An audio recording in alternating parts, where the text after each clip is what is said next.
to Serial Podcast 9.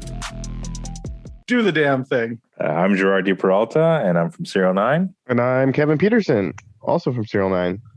I'm Ryan Benoit from Dota Logic, and this is Serial Podcast 9. Today we're talking about engines. What the heck is an RB? 26, 25, 20? What in the hell is a JZ, and why is it so amazing? And are there any other engines that you should buy, i.e. K-Series, SR, Rotary? What else? Name it. I don't know. Isn't there like a Nissan engine that you really like that you want to put in everything? What about an VK56? LS, bro? Oh yeah, dude. How did I even forget? Okay, LS, Yeah. What about a small VK56, block Chevy, bro? VR38, What about a Beams 3S GTE? 3SGE, 3SGTE. Yeah. Well, so let's talk about engines. Let's talk about engines. Good thing Okay. Kevin was here. He thought he wasn't going to be useful on this episode, and all of a sudden he's just lobbing them across the plate. So All right. I'm going to ask you, what's your favorite engine, Ryan? I think by default it's just the 2JZ GTE, but that's because I have it and because I wanted it, and it came in the Aristo, and that's why I got the Aristo, but also Yeah. because the Aristo was swapped to a 5-speed. So that was the engine in my mind that I was like, well, there's nothing better than this. The internals are great. It's really easy to build. I haven't built it, but I feel like the possibilities there. And I came from an SR, so I thought SRs were cool, but then like 2Js at the time felt like just an entire different level. I thought you came from a 3U. I did have a Celsior in between the 180, but I didn't really care that much about. Like I cared about the Celsior. Yeah, like what are you gonna do? Like absolutely nothing to that motor. Just like Yeah, let it sit there and do a million miles and never touch it. yeah, but like the SR I built, but yeah, it just the 2J always seemed like this unattainable thing that became attainable, and it was always really funny that it was in the Aristo. Yeah. And the Aristo was a seemingly affordable car. So it was like, oh man, it's like the back door into the 2J. The back door. Well, I mean, I Right up couldn't the rear afford main. Yeah, if I got to sneak in there, you can't just go buy a Supra. Even when they were cheap, I don't think I could afford a Supra. And I don't know if Supras ever really were like what I really I was just going to say, and do you even want one? Not like, I think they're cool in theory, but in practice, no, I don't want one. Like I like them, I just don't want one. Supra? I never liked them much either. So, but I now own a Supra. I will say, after having a 2J and then watching all my friends with 1Js, I was like, is the 1J a better engine? Like, and I don't know. That was like my dilemma after watching like everyone with a 100 or a JZX go around and just like beat on their engine or put a 1J in an S chassis. And I was like, that seems like it's almost just as good as a 2J. Why did I build a 2J in my mind? What's your favorite engine? I'm going to probably have to say 1JZ. Yeah, I mean, there's a few factors in there. I've had 2Js, I've had 1Js, I've had 1.5Js. I guess theoretically, no, actually, maybe I'm going to say 1.5J, but that's not an off-the-shelf item. So let's just go with 1J. No, go with a 1.5J because it's very Gerard of you. So do that.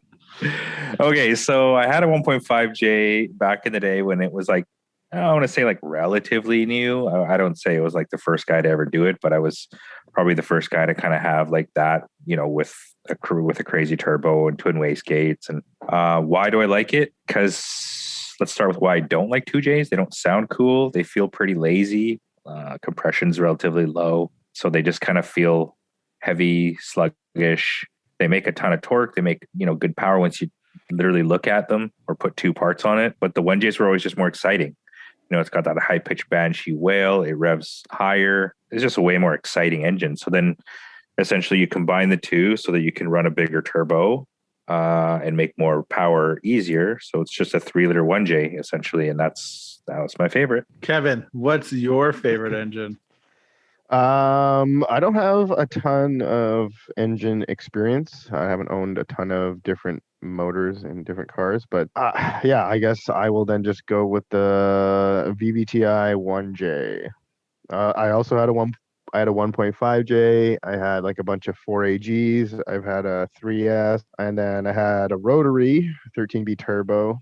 But out of all those engines, the one that like seems to just be the the best while modified, the easiest to live with, in all around, just kind of the best is the VVTi 1J. Why did you choose a rotary for the Corolla? Because that's the one engine that sticks out the most, right? It's like Toyota, rotary, and then it's like Toyota. It's like, yeah, I clearly tell you didn't really care for it that much, but why did you choose that? I mean, I thought it was like a cool motor. Yeah, I don't know. It's an interesting idea, and it's really cool. And like they sound so. I like the sound of them. They definitely have a unique sound, and like they sound super cool. Yeah, and it's small and light and can make a ton of power. And I figured that was kind of like the perfect power plant for this like crazy 8.6 I was trying to build. And do lots of Corolla guys put rotaries in them? Like, is that a common swap? I do. I mean, I know of a couple like right now, like in Western Canada, and like there's definitely some like really crazy ones throughout the world, but it's not they're all in New Zealand and fucking Australia. Yeah, they're mostly in New Zealand and Australia. There was an old option video where there was like a 3-rotor white Corolla hatch, and they were driving it on the Toge, and yeah, it was just like absolutely bananas. And what engine did I suggest that you put into that Corolla when you came to? You were like, "Yo, man, like you should put an SR20 in," and I was like, "Yeah, nah." And then like in hindsight, I should have put an SR20 in. Like, yeah. So why should you have chosen the SR20 over the rotary? Ease of everything, reliability, perhaps. Honestly, I never had problems with the rotary blowing up, but I ate a bunch of transmissions.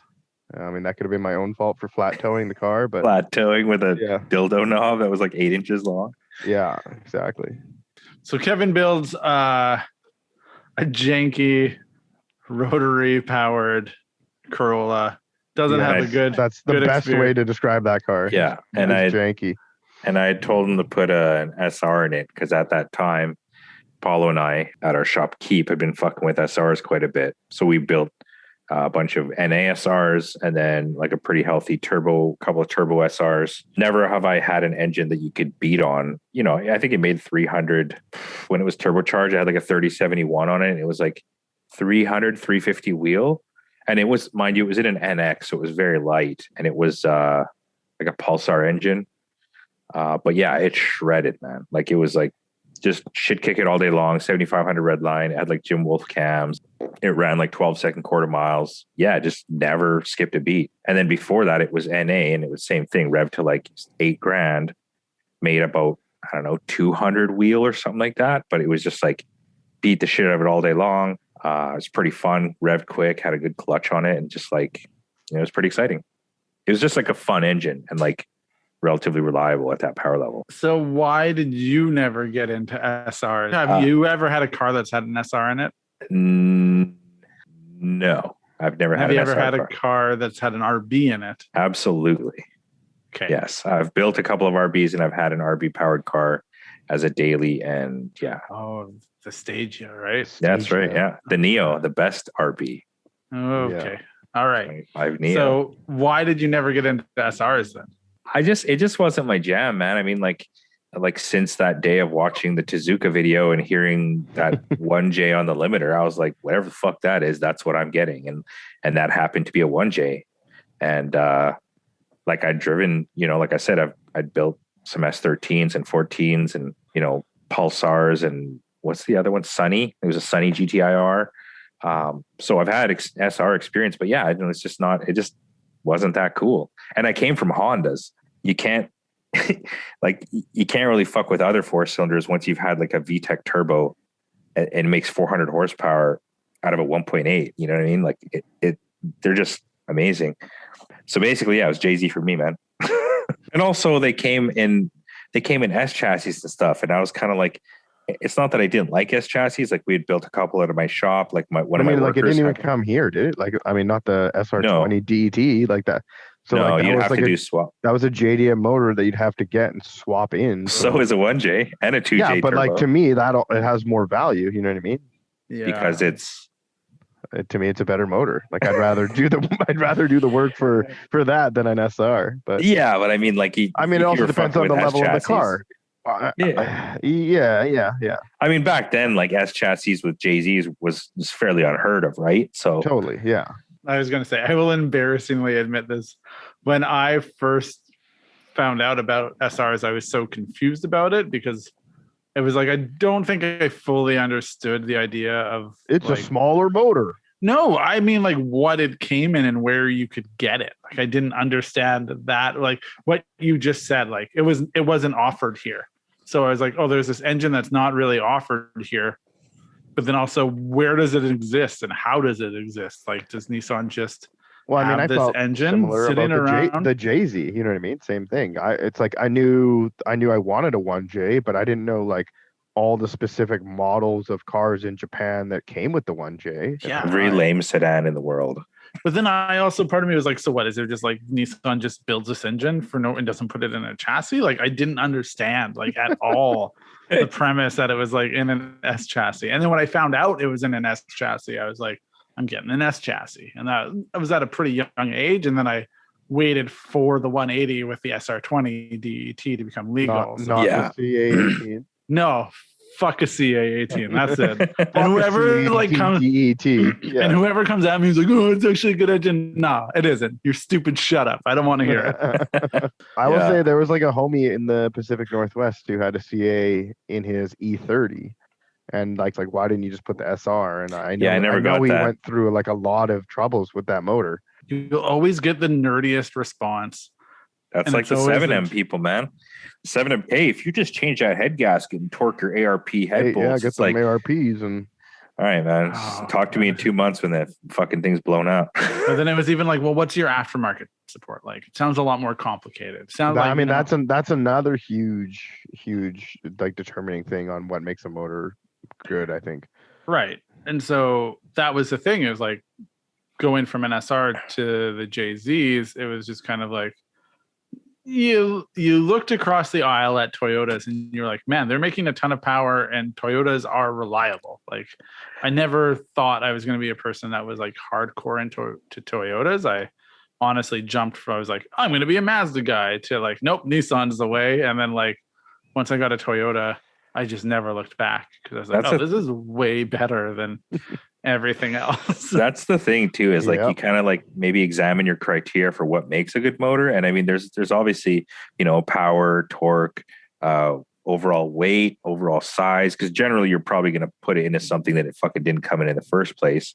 Except, I mean, that's kind of one of the beauties of the JZs is you just buy the fucking car that it came in. And for me, that was the one of the factors is like those engines came in gangster cars, and like that combination to me was just so fucking gangster. It's like a big sedan with a big fucking engine, and it literally just like makes tons of power and torque and shreds tires all day long. I'm gonna say a thing. Maybe it's controversial. I think those cars are gangster because they have the JZ in it. Because Yeah, I mean, have the yeah. J- No, like, totally. I agree that's with the Ryan thing. because like the Yeah, 18 for sure. the 18 Crown is a gangster car, but it doesn't have the JZ, so the price is just like woo, like nobody. Well, not only wants- that, it's just like kind of a piece of shit. It's like the GR could be cool, but like, who fucking cares? Like, are you gonna spend all this time and energy to develop anything for that engine? Whereas like you literally just buy his JZ, put 4 mods on it, and it makes 350 wheel like all day long. And not only that, like you can overheat the fucking thing. You can like, I don't know, break the like, the engine damper off the thing and like just put a new one on and just like keep driving. Like, But, I don't know. You could probably do that with the GR. It's still a Toyota motor, yeah. But yeah, I mean, like I'm you saying, can't put a stick on the thing. I have a friend who did an oil change and didn't put oil in and went around the block and came back with no oil in his JZ, and like that thing still rips, The other part is that those newer ones don't come in manual, and I do think that becomes a big deterrent. There's a reason why Aristos were very cheap and still are one of the cheaper options to get into a JZ is because they never came manual, right? So it was kind of like the car that was always looked over. Part of the draw of a sporting car is that it should be manual. And Yeah, I agree. that's part of the reason. Like the new Crown is like, you look at that car like a daily again, and it becomes more like the Celsior, which is like not going to do anything to that except like wheels and suspension and just drive around and look dope.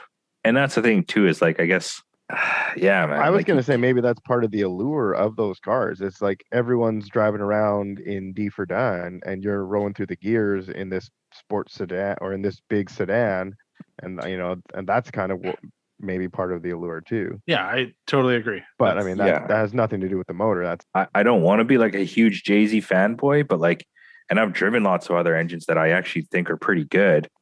Yeah, man. Like the only car I've ever driven with like the only, powered by this motor was like hands down the most exciting thing I've ever done was when I finished the Cressida and took it for a drive with the 1J in it and was just absolutely floored about how like fast and torquey and it just felt like it threw the car around. And like, I mean, it's a Cressida, it's not the lightest thing in the world, but like at the same time, I literally just finished the engine swap. It was amazing. Whereas like I'd done plenty of engine swaps before, and it's like, you're like, oh, okay, that's pretty cool. Maybe a bit more boost to be good. Maybe once we put an exhaust on it, it'll shred. Or like I had built like a 400 horsepower RB at that time, and the stock JZ was still more exciting. It was weird. Here's a somewhat of a related question. Maybe not. So your 2J, I feel like the Aristo now is the one that's most synonymous with you.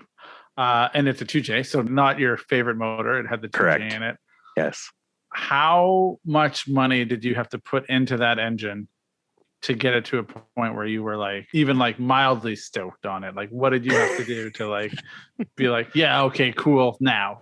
I got mildly stoked on it when it made 400 wheel. I mean, that's only because it's in the Aristo, and the Aristo is 500 or 600 pounds heavier than any other car that normally we would be screwing around with, right? Yeah, the 2J, even in healthy form, is nothing to write home about in the Aristo. You know what I mean? It's not that fast. The thing weighs 3,800 pounds. So yeah, once I finally got 400 horsepower, that was when I'd done a single turbo. And I mean, on that car, I mean, it's just because that car, you basically have to put a standalone on it. So it was that single turbo, which was a 62 mil bore Warner, and then a standalone with some injectors and stuff. That's when it got exciting, mildly. How much money did you have to put into that engine to get it to be exciting? I mean, how much should you put in, or how much can you put in to attain that? Or I'll just interject. Yeah, sure. After you give the price. Okay. For that particular setup, I didn't do an economy setup. So let's say, I don't know, $1,000 for a manifold. My Borg Warner was around 1,000 ish. Some injectors. I mean, if you're going to put decent injectors in, you're probably around $1,000, which, includes a rail and a pump, and ECU is probably at least 2,000. So I would say, what is that? 5-6K. So yeah, basically $5,000. You're probably not putting that single on without an intercooler. Oh yeah, there you go. Yeah, I mean, you'd have to do a front mount. Yeah, there's definitely a lot of things. Yeah, the injectors means like a pump, regulator, rail. Yeah. So let's just call it six on for like a pretty decent setup. And I mean, that's a cheap turbo. Like a good turbo would be like 2,000 to 3,000. I mean, not that a Borg Warner is not a good turbo. It's just not a ball bearing Garrett or something, right? So, yeah, that turbo's 6 years old or more, or 8 years old at least at this point. Yeah, you know what I mean. At least, yeah. What I was going to say though is now, can you please go through and tell me how much you spent on putting a single turbo on the 147 and how did that feel? Okay, yeah. So I had a 147, same thing with a 2J. Blew up the turbos on the dyno literally like the second day I had it. So I was like, oh, guess I got a single turbo this thing. So I bought an eBay manifold, eBay wastegate. So that was probably $300 or $400. Bought like a good new Holset turbo, HX35, with an adapter for $75, and the turbo was like $300. So I think we're probably at like $500 or $600 now. Stock injectors, literally stock everything. I took some old intercooler that we had, made an exhaust, made a downpipe. I want to say the total setup might have been maybe $700 or $800 with the exhaust and the mufflers and everything. That was like the most budget setup. But actually that dyno. Yeah, because I remember you literally, you were like, that was your car at the time. Yeah, that was my only car to be your car. And then you're like, I'm going to do a baseline on the dyno and see what it makes, because I'm obviously going to modify it. And then on the turbo or on the dyno, it's just like smoke machine out the back. Like, so then it was like, you had to get it done together and done as quickly and cheaply as possible. I did it in a weekend. Yeah, I did it in a weekend, single turbo. And at that time, like those, dude, I swear it wasn't a weekend. It was like 2 nights after work. Yeah, I think it was. They were late nights though. But also at that time, those eBay manifolds, like the wastegate didn't even fit right-hand drive. So I had to chop it multiple times to try to get it to fit. And I remember at the end, I was just so like over it. I'm like, fuck this. And I cut it like so high up, blast welded the wastegate flange on. Like I didn't even care at all. Like if it worked or not, I just needed it to like not leak. And it stayed like that for like 5 or 6 years. And I think it dynoed at that with the HX35 at 300 something wheel. It was like 320 wheel or something. And it was fast, man. I mean, that thing, like it was still auto and everything, but like that thing sounded good too. Yeah, I had flow masters on it, which was the weird thing too. I had some free flow masters from where I worked at the time.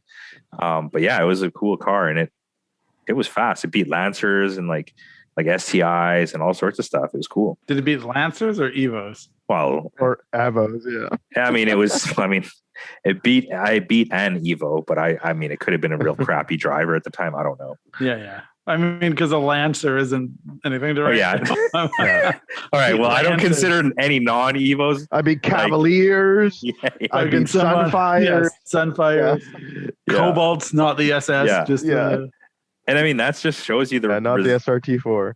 The like resilience of the JZ. I mean, Kevin's had whole set setups, and I mean, they shred, man. Like you literally put anything on that engine, whether it's with an AFC or a stock or a standalone, and that thing, it's like, okay, cool, let's go. Let's like destroy these tires in third gear. Like it's obviously like the industry standard, if you will, in the drift world.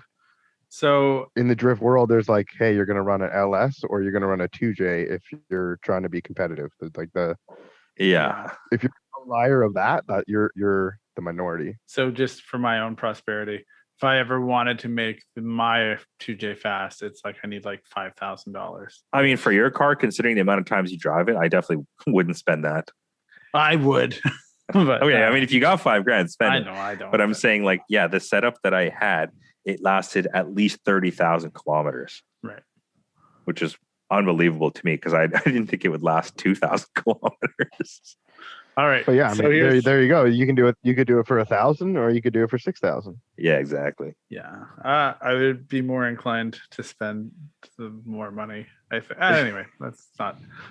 Well, I mean, it's also today's day and age. Like you're basically putting a standalone on the thing. And obviously like the cheap setup, that was basically the limit of that. Whereas like the expensive setup, that was the bottom line of that exact setup. Yeah. The exact setup made 600 something wheel horse after that. Right. Not about me. So let's shift out of that. So, but here's the follow-up thing. So you have, it's about 5,000 Canadian dollars. I think that's important in case someone in the US is listening. That's a different amount of money to them. So they're not. What is that, like 4,200? What is it? Yeah. I don't know. Whatever. Let's just call it $5,000, whatever you want to call it. $5,000, fine. Okay. They can do the conversion. And then how much does a 2J go for now? Or a 1J? What's the going rate? I don't know, $8,000 or something. Okay. So to have a spirited driving experience with a 2J, it sounds like it's a $13,000 investment. Yeah, I mean, you could just buy the Aristo that comes with the engine, and then at least you got a car that comes with the engine. Yeah. But people are selling these, and they're putting them in S chassis. They're putting them in different things. Yeah. And then we are seeing. We've talked about this before, so we won't get angry about it and just live with it. Right-hand drives are getting more and more expensive. So like it would be like you could just buy a JZX, and it's like, well, you can't just buy a JZX because they've gotten way more expensive than whatever they were. So I feel like I know the answer, and I don't want you guys to say depends on the situation, but given your experience, is a 2J worth $8,000? Well, No, like it's 8,000 plus the other amount of money to make it fun to drive. So let's say $12,000 to $13,000 to get back to where you're at. Like it was cool when the engine was like a 1500. You want me to drop a truth bomb on you, Gal? You're gonna say it's no. What? Okay. What am I gonna say? No, tell me what am I gonna say? I feel like because the answer, I feel like it's like totally depends on what it's worth to you, or like what you want, or it's worth some logical bullshit. Hey, or what I'm gonna say right now is the motor y'all are talking about is still automatic. Yeah, that's right. You spent $12,000 and you got an auto tranny on the back of it still. Yeah, and the cheapest option for a manual is like $4,000 or something like that. So you got to put a transmission on the back of that thing too. That's true. That's where SerialNine comes in. So, yeah. I guess we need to tread lightly with what we say now, because this is going to cut into your bottom line a little. Well, I mean, also that's a good point, because that's an advantage to like an RB or something. An RB, you can buy the best tranny for like $1,500. I just got off the phone with Adam today. You could buy a brand new RB, like R33 RB 25 transmission for like $3,000, brand new. Who's Adam? I don't know. He's a Japanese dude who imports cars and stuff, exports cars, and a knowledgeable guy. Lives in Japan primarily. So, Feast all right. Auto. Feast Auto. Yeah. Got it. All right. So that is a great point. You buy a 2J, everyone's getting the auto version. That's the thing, is like I wouldn't want a 2J for the price that everyone's paying now. I would just divert my attention to a different engine. I would find something. What are you going to divert to? I was going to ask you guys to tell me. You guys are my jumbotron of where to look. Show me what's important. So I was just going to say, what are the things that you should be excited about, and what are the things? It's hard to get excited, man. I mean, I've had stock for stock, 25 Neo, which is, the most advanced RB. And, in my opinion, kind of the best one. Obviously, the 26 is, the much heralded sort of like god of RBs, but not in, if technically and in the real world, the Neo is a kind of like the culmination of RB20 or RB sort of like architecture and mechanics. But yeah, stock for stock, RB versus, let's just say any like a JZX100 or what was Kevin saying? VVTi 1J versus a 25 Neo. It's hard to get excited, man. It's got 50, 60, 70 pound-feet less of torque, like depending on where you look in the RPM range. So like that's a huge deficit, no matter, even if the car is lighter, you know what I mean? And like ultimately it still doesn't make as much power. So it doesn't make as much horsepower. It doesn't make as much torque. It doesn't make as much torque under the curve. It's a little bit expensive to modify because it's got the non-forward facing manifold. So like you have to basically change the intake manifold if you want to sort of do any kind of mods that way. Turbos, I mean, the stock turbo is not the greatest either. It has like a plastic impeller and like a ceramic turbine or something. They just kind of like melt or blow up. The max you can like boost up is like, I think like 10 or 11 pounds on the OP6 turbo. So like you have to do a turbo, you have to do NIS tune, you have to do a MAF, you have to do a front facing manifold, and then you might get 300 wheel, right? Like you could do 2 mods on a JZ and make 300 wheel. So it's kind of, but I love that motor though. I think the Neo is great. It sounds sick. It's like gnarly. It's like dirty. Whereas the JZ always kind of sounds clean. No matter what the fuck you do to it, it just sounds perfect. The RB kind of has that growly, old school sort of like grumbling, I don't know, dirtiness to it. It's kind of sick. The JZ has that because of like Yamaha though, right? Like that's part I assume.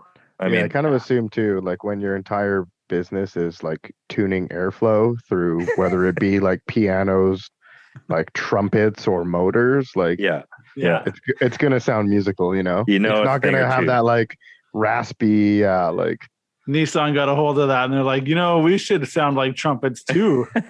They were like, didn't get the memo quite right. They photocopied it and then they decided it was trombones. Yeah, and they're like, we just put it on the back of the car instead of making the engine sound cool. So are RBs as expensive as 2Js right now? Or I would say no. What going rate of an RB or I don't know what the engines go for now, but I mean the cars. The cars could generally be had for less money because that Neo came in pretty peasant cars too, like the Stagia, the Laurel. If you're buying a fucking like a GTST Skyline, of course the thing's going to be through the roof. But if you're simply after the motor, There's only one RB26 on eBay right now, and it's 16,000 Canadian. well, Yeah, fuck me. well, I mean, a 26 is obviously going to be insane Yeah, money. it comes with it comes with all the. Does it come with a trans? Probably. Yeah. See, there you go. The four-wheel drive trans, yeah. Yeah. And then a Jay-Z on eBay right now is like 8,000 Canadian. Wow. With an trans. Yes. I feel like the part of the allure of those engines were that they were inexpensive-ish. They were never like dirt cheap, but they were like, affordable. Well, okay, like what's an affordable engine? LSs are still cheap. Mainstream motor now, it feels like, Yeah. The Jay-Z? Yeah, and the RB, both of them. Yeah, I mean, I feel like the RB is even more exotic than a Jay-Z now because it's like when's the last time you saw a Neo, like a 25 Neo in anything? Like never. Isn't someone building an RB for FD right now? Yeah, literal. That's what I'll say is it's like people aren't putting RBs into chasers. They're not putting RBs into 5th gen Supras. They're not putting RBs into Volvos. They're not putting RBs into like every single car on the planet. You know what I mean? Yeah. It's not that motor. I mean, there's definitely like I think a nicely done RB and like an S chassis or just a nicely done RB powered car, like a Laurel or a Stagia or a Skyline. That's still sick, man. Like it comes with the engine. Modify it. Totally. Like agreed. To me, like as far as sound goes, it's probably equal or maybe even slightly edged out to the RB for ultimate sound. Like the best sounding engine is going to be one Jay-Z, super crazy, and RB 25, super crazy. They're pretty close. Probably the RB sounds even just a cut hair better. That's a very accurate rating system you've created. Super crazy. Technical measurement. All of these engines feel like they're getting more expensive. There's less of them around, supply and demand. So then put an LS in. There you go. Boom. Done. I don't want that in my life. The plethora of LSs why not? Is infinite. Dude, it's so cheap. All you need is one cam, right? Yeah. Honestly, they're so cheap, right? Well, okay. Well, they can be very cheap for sure. I mean, like you can get the bottom of the barrel 4.8 liter iron block for $300 to $500, and that gives you a starting point. I mean, even if you put that in the car, it's still going to make probably $250 to $300 at the wheels. Is that better than an LQ9? Well, I mean, there's so many different ones now, man. Like, let's just call it the LS architecture, I guess, if you will. I mean, obviously, anything that's aluminum is probably going to be kind of better than the steel just because, you save 75 pounds. So that's kind of an advantage. It's actually significantly lighter than a Jay-Z, which is kind of sick. Because all Jay-Z's, 1 or 2J, are iron block. Yeah, iron block. So an LS, you can have an NA one that's like significantly lighter than a Jay-Z. I don't want that. A lot of people do, man. I know. And you know what I will say also is when you take 3U out and you put an LS in, it looks tiny. So much room in that engine bay compared to the Toyota V8. And that's why they're in everything, because they're literally like the smallest, like they're tiny engines. Not tiny, but like relative to what they are and what they do, they literally fit into fucking anything, man. Like you want a Corolla with a V8? Boom, LS. You're not putting a 1U in a Corolla. Some people do, though. Yeah, but I mean, like a lot of people do, but it's because they're loyalists. And not only that, like you want to talk about aftermarket. I don't think there's a bigger aftermarket on the planet because even within its General Motors like heritage, there's tons of aftermarket already. It's like you buy that 4.8 and you go to your buddy who has a vet who's got a Z06 and LS 1, 2, 3, whatever it may be. You take all those parts, put them on the 4.8 and make 50, 60, 80 more horsepower. It's like literally you do nothing and it makes a bunch of power. I get the allure of them. It's just not for my palate, but that's fine. I mean, I agree with you. Like there was a time probably for a few months where I was like, that seems like a really good idea. And then I got over it very quickly. It's hard to argue with them, man, because I mean, beyond say like there's some obviously issues. Like I think oiling is maybe an issue or something like that. And then maybe at high RPM, you got to start sort of doing a bunch of stuff, but like you don't even need to rev the thing, man. Like you can probably make 400 wheel with an LS for less than $5,000, including the swap and everything. You know what I mean? Like, I don't know. What does Neil's car make? I Three have something. No clue. I'll tell you why you have no clue. It's because you don't care because it Yes, you has an don't LS in care. it. Exactly. And I'll tell you what Neil's car makes. It's a damn racket. Yeah, that's true. It makes a bunch of fucking noise. Yeah. A bunch of noise. You're like, oh, there's like a U-Haul driving by me with no exhaust on it or something, Yeah. Is that the future? Is just that we run out of everything else and we do LSs? Like, Oh, they're definitely the most abundant for sure. What are you talking about? We do Jay-Z's. We do Yeah, Jay-Z's, but we can't talk about that because we just did. So now we got to go down the list. And now we're at LSs. One of the things that's kind of like disliked by, JDM guys about LSs is they're fairly pedestrian. You could take like the most exotic. Okay, I got an LS3. It's like, okay, cool. You got an LS3. I mean, I guess that came in like a Camaro or like a Vet or whatever. Like that's pretty cool, but it's still like Jay-Z's kind of exotic because it like never came here, and RB is kind of exotic because it doesn't even exist in this world. You know what I mean? So it's like, you get this pedestrian race car engine, you just go to the GM dealership and buy the thing. Order it and it comes on a crate. You're just like, all right, well, build me, you just go on the website and click all the drop down menus. Yeah. And like build out and at the bottom it's like, all right, well, this is how much that motor's gonna make, and then they ship it to you. You can't really there's no like crate 2Js that I know of.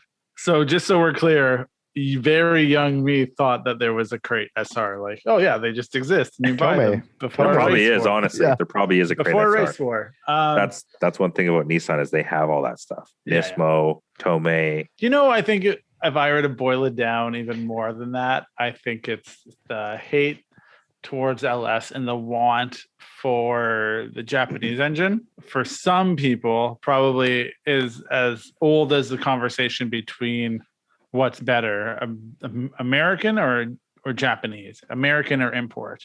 That was always that question. Like, you'd have that argument. It's like, well, I could just put a V8 and like there's no replacement for displacement, and there was always all these things except for a big turbo. And then that's our camp's rebuttal. JZ.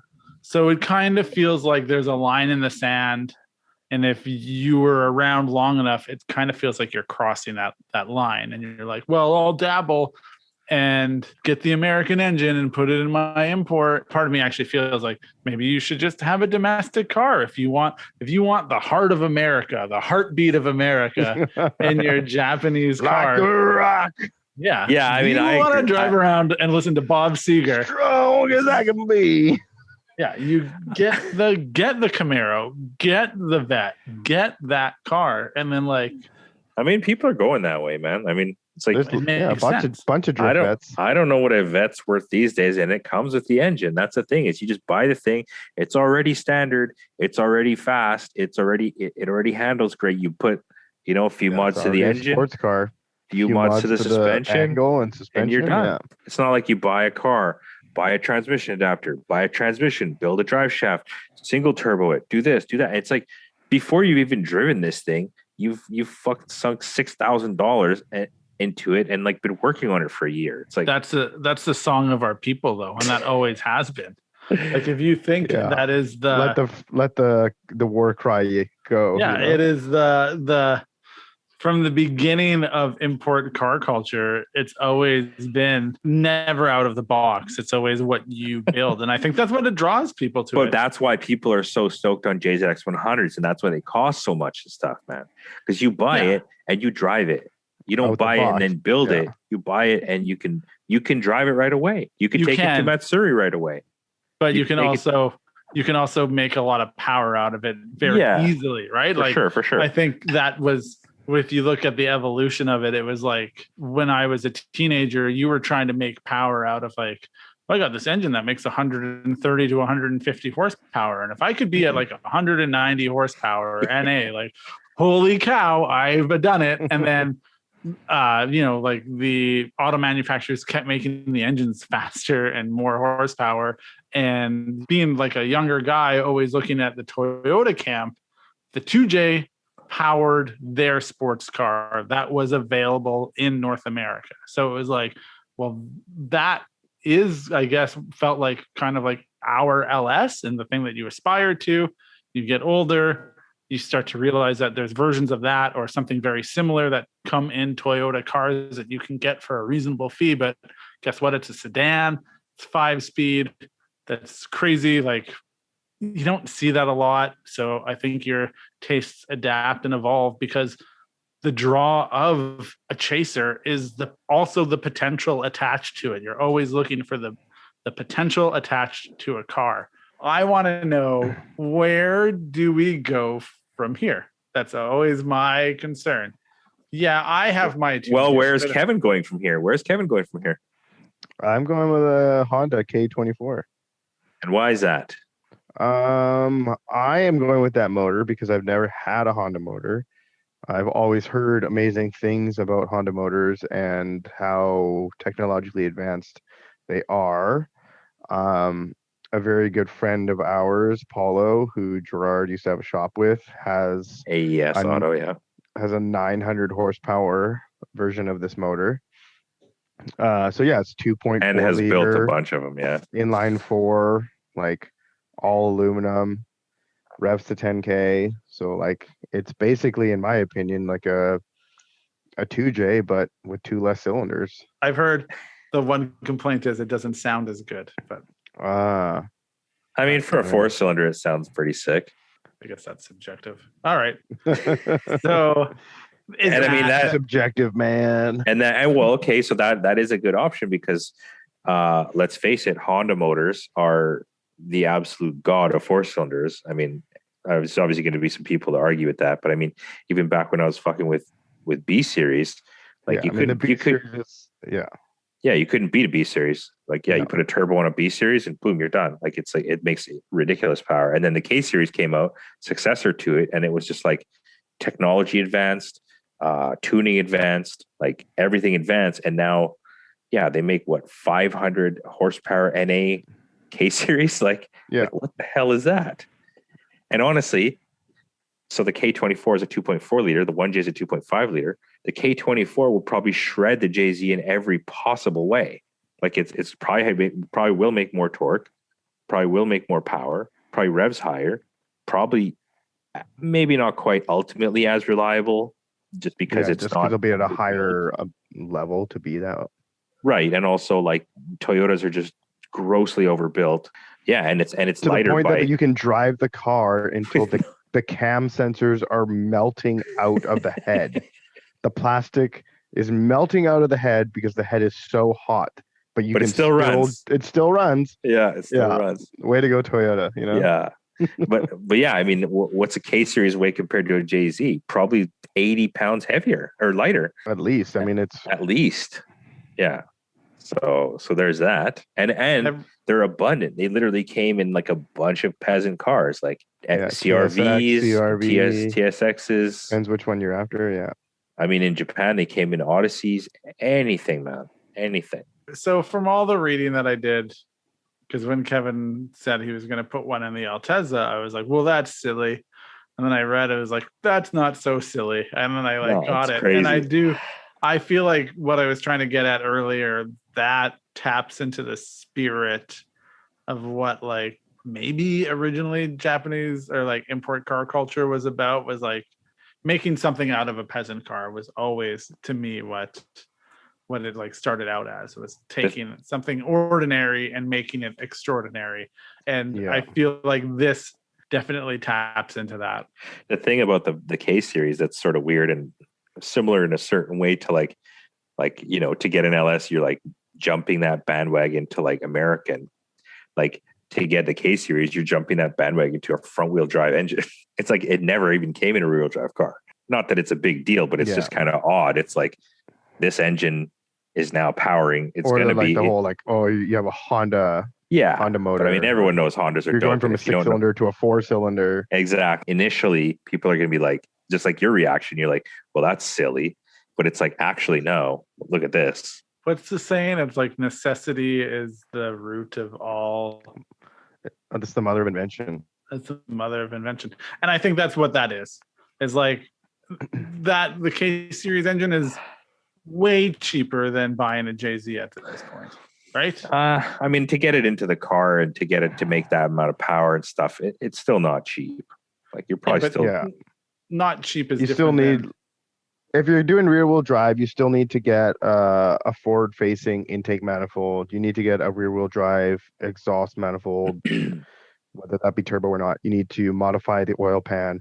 Once you have a forward facing intake manifold, you can have the stock power steering pump where it is.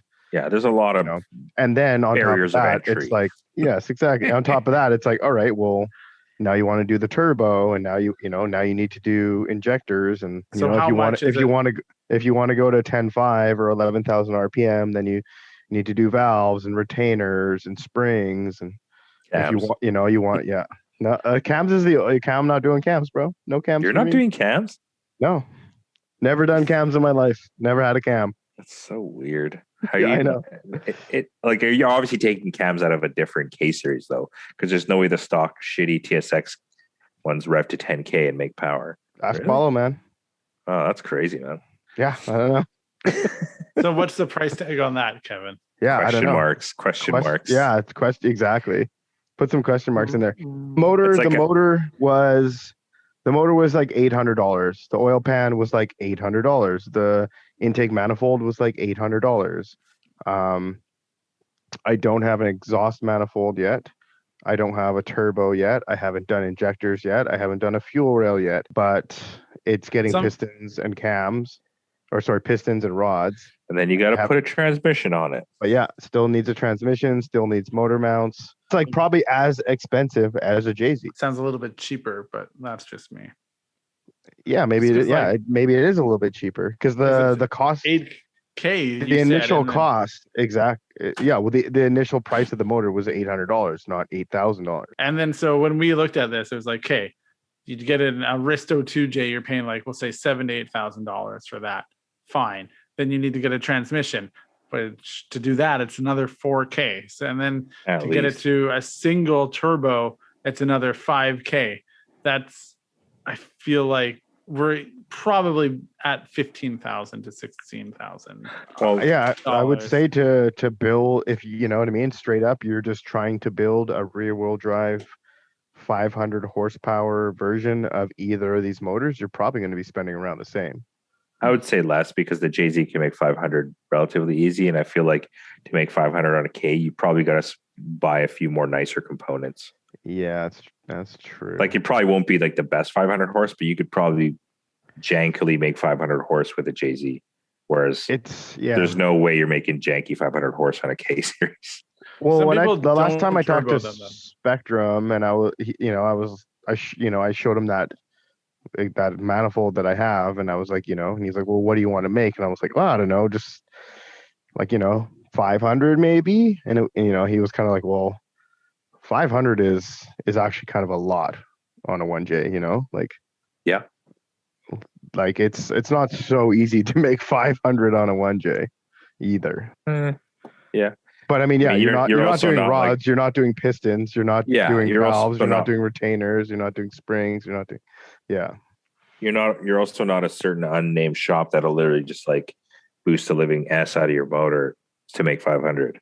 Yeah, that's 100% right. True.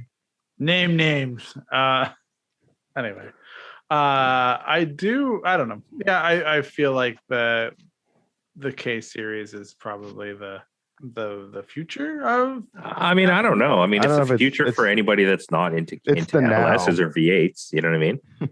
There's a bunch of V8s that are available. You got the UZ, you got the VK, you got the LS. What about a Barra? What are your opinions on a Barra motor? Zero opinions on a Barra. Irrelevant in my world. I don't even know what that is. No. It's a 4-liter inline. I mean, you might as well put a TB48 in your car at that point, which is the Nissan Patrol 4.8-liter inline 6 that all those crazy hill climb patrols have. And they make like well over 1,000 horsepower. They're also boat anchors and huge, so you're not putting that in your car. Okay. Yeah. So I'm not putting that in my car. It's an inline 6 Ford motor that's like cast iron. It's basically like the Ford JZ. but it never same thing. It never came here. Well, Fine. talk to us about Nissan V8. Okay, well, I mean, I don't have a ton of experience besides owning one in my truck. So there's that. But also, so the VK56 came in basically every Nissan Titan, every Armada, every QX56 since like 2003. So those are abundant as shit. Forsberg successfully campaigned the VK56 for many years, won a bunch of championships with it. So it's definitely like a viable motor. I'm not saying his was like stock by any means, but it was definitely like, he said it was fairly reliable, didn't really have any issues with it. Also, Nismo, surprisingly enough, makes a VK56 version. Well, maybe not anymore, but at the time they did. You could buy a VK56 racing crate engine because they had this GT1 GTR that they built for GT1 racing in Japan, and it had a VK56 in it. And it made like, I don't know, 600 or 700 horsepower, something like that. So yeah, that's kind of like an interesting V8 alternative to an LS. Size-wise, it's massive, doesn't really fit into any car. Aftermarket support, fairly limited, definitely like a more of a custom kind of thing compared to LSs. But yeah, I mean, I have the VD version I have a QX56 Infinity. So it's got the 400 horsepower VK56 VD, so direct injection. But man, it's amazing. Like torque everywhere, pretty decent horsepower. I mean, I think that truck does 0 to 60 in 6.5 seconds with 400 horsepower. It's just like super awesome, feels great, sounds amazing. One of the best sounding V8s for sure. Yeah, I mean, they race car versions generally were up to like 9.5. They used them in Australian supercars a bunch. So yeah, that's my kind of like tangent on V8s that are from Japan. That sounds awful to me. I don't know. The whole time you were talking, I was like, what's the best way you can tell Gerard you're not interested? And that's the best I came up with. That's the best way, man. No, it's only But is that not more interesting than an LS though? For sure. But I guess I'm sure if some LS dork was here, he could tell you so much race history about the development of the LS or something. Or what I really wanted to say was the engine, what you described, is not appealing just to me because I'm not you in the sense where you're like, there's not a lot of aftermarket support, so you got to kind of figure it out on your own. I don't want to figure it out on my own. Like I want to, because I don't have that in me to be like, someone build me this and someone explain this to me. I want to know, like, I'm not mechanically inclined. I don't build suspension parts for a living, that's not me. So I need some semblance of normalcy when I'm like looking at a platform to build.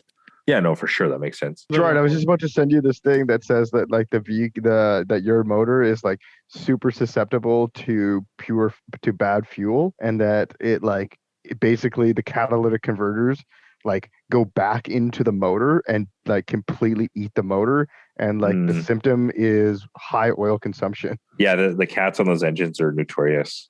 That's one reason I want to get the headers. Like, don't you like go through oil? Like, aren't you always low on oil? Yeah, that's why I want to get headers so bad. I'd like need to get headers. Yeah, you've completely unsold me on the future of this engine. All right, someone tell me about 1UZs. Oh, that was that was like a bit of a joke. Or just UZs. They're all jokes. Okay, no, so UZ basically. I was going to say the 1UZ is the only motor that's ever been certified to be in a car, boat, and an airplane. It's certified air safe. That's how reliable the 1UZ is. Yeah. Shit. If that's what you're looking for.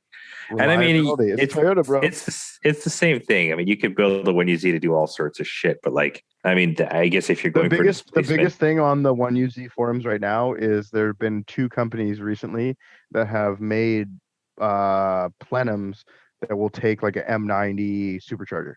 Oh, and they're only about whatever, like an inch and a half thick, and like everybody is losing their shit that one possible performance upgrade has been created.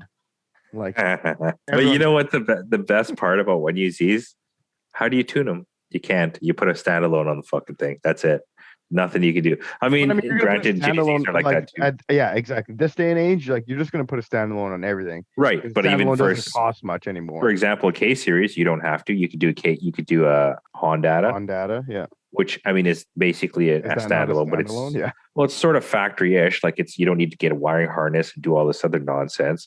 And same thing with the VKs, you can tune them. BMWs, you can tune them. Toyota, they're just like, yeah, no, sorry, you can't touch our engines.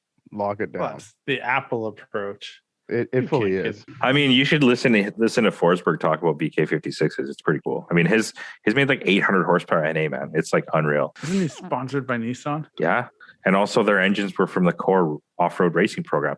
That's the thing. They put these engines in like Dakar race trucks, like core off-road racing trucks. Like, I mean, not so much anymore because they're kind of like outdated and stuff. But back when they were hot, like they were like in all these weird fucking like Australian supercars. Like, you kidding me? That's sick, man.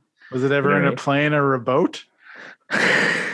I'm sure it's in a boat somewhere, but like it's definitely not in a plane. Well, I mean, if it's not certified for it, we got to give Toyota the win. Well, the other thing too is the biggest UZ you could possibly have is 4.3 liters, right? So like the VK56 is 5.6. That's a fucking huge engine, man.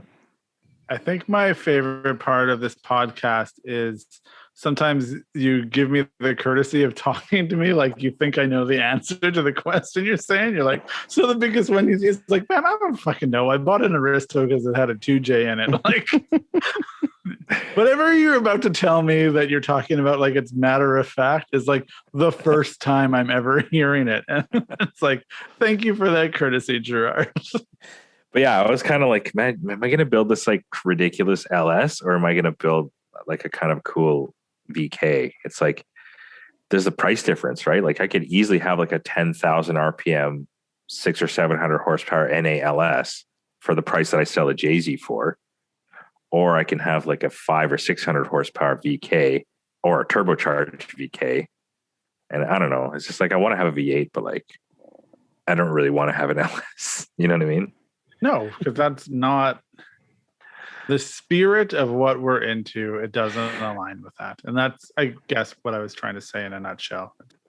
It's not. But in my opinion, once you get past a certain level of LS, it becomes like not really an LS anymore. You know what I mean? You have these like crazy race heads and like crazy race cams and valve train and like all this really specialized stuff that like none of the other LS guys that you're going to be hanging out with even know what it is. And then you're like, I think that's kind of cool. But you get those like, oh, I got the GM 386 cam and like the, you know, and you're like, man, I don't give a fuck, man. That shit's whack. Like I got, you know, some exotic brand Jessel belt drive, you know, and then it's like remotely cool. But other than that, I can't get down with LSs. Kevin, can you get down with LSs? When I had the 1J Cressida, I had a desire to have an LS. Like I wanted to have an LS powered LS 400. Are you on LS? Are you on LS? Yeah, I'm on LS. Are you on LS? So I mean, back then I thought it would be cool. I mean, yeah, I'm sure there's some project in the future or something that motor would work for and be a thing. Is it on my bucket list? No. Do you have any other engines you want to talk about? I mean, like maybe we could just do like in order of importance, like the power, the sound, like what makes it, why do you think this engine's cooler than that engine? You know what I mean? Yeah. All right. So if you were to ask me, and I don't build engines, but I would say power output, like, so power, and how quickly you can get to said power. Yeah.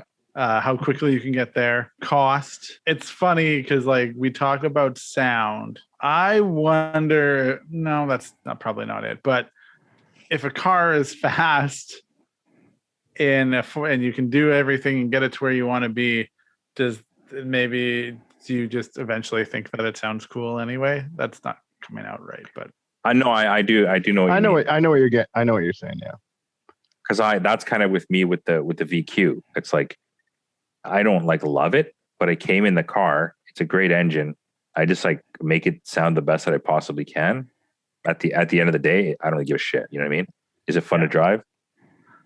It's how can like the reverse logic of this is I've often said to people that if the Genesis had a Nissan badge on it, so if like the Hyundai Genesis was just a Nissan, the car probably would have been way more well received by people than it is as a Hyundai. Yeah, the 2-liter turbo one. Yeah, any But version the of that 2-liter car. turbo is a Mitsubishi engine. Yeah, but that's not what he said. He But just it's said like, that, like, yeah, it's if that car was not a Hyundai badge, if that car was a Nissan badge, Oh, it yeah, would have yeah. sold tenfold. Yeah, because at the end of the day, I think what we're looking at is the total package of what something represents, with the exception of the Jay-Z engines.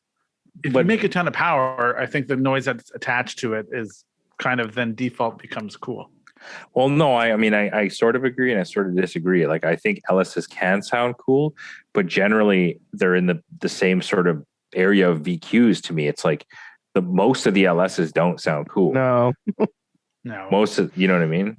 But like, you could take like, let's just say the VK, like they generally sound cool, but they sound very similar because at the end of the day, V8s don't sound that much different. But like, you know, it's like maybe the difference between a Jay-Z and an RB. They both sort of sound pretty cool, but one just sounds different. You know what I mean? I should clarify. When I say an LS can sound cool, what I actually mean is contextually, when you're standing in the midfield of like Evergreen Speedway at Formula D and they're belting out like Stars and Stripes, like the national anthem. Yes. Yeah. And like there's that one point in the song. LSs start doing burnouts. Yeah, and they're just like in the like they get to the part in the song where it's like bombs bursting in air, and it's like they just start revving the piss out of their LSs. And contextually, as a Canadian, I remember the first time I saw that, I started laughing. I was just like, oh my God, this is real life. Why is this happening? And I just thought, I was like, it's cool, but it was also very funny to me to like experience that. And it wasn't weird for anyone else but me. But like hearing that and seeing it, and it's like, I get probably in that moment why you're very proud to be an American. Like nobody's blaring the Canadian national anthem and just like we don't even have an engine. Like what if Bombardier is going to come out? Yeah, and, like, that's so true. Honestly, like, I never even thought about that, but that's so true. Yeah, it makes sense. So that's my experience. But if I'm somewhere and someone has a V8 like an LS and we're like at a meet or something, or if we're just at a regular drift event and there's Jay-Z's there and stuff and like import cars, I'm always probably a little bit more annoyed by like the LS engines than the Japanese. I mean, a good example is the Mustang 5-liter, like the old 5-liter, the new 5-liter, they all sound fucking cool. They may not make as much power, they may not do, but they all sound pretty damn cool. Like Mustangs, just put a Flowmaster on it, sounds pretty rad. Put an XR1 on it, sounds pretty rad. But like, you know, you got to do some special stuff to an LS to make it sound rad. So yeah, there you go. Engines 101 with Serial 9. So at the end of the day, what's the takeaway? It's if you can get a Jay-Z, get a Jay-Z. I will never not have a Jay-Z. I'll tell you that. I will never not have a Jay-Z in my life. Then Never sell your Jay-Z. Never sell Get a your V8 Jay-Z. as long as it sounds sick and makes 700 horsepower. Maybe consider a K series. Don't get anything bigger than a V8. All right. Well, that's it then. Hope that informed you about engines.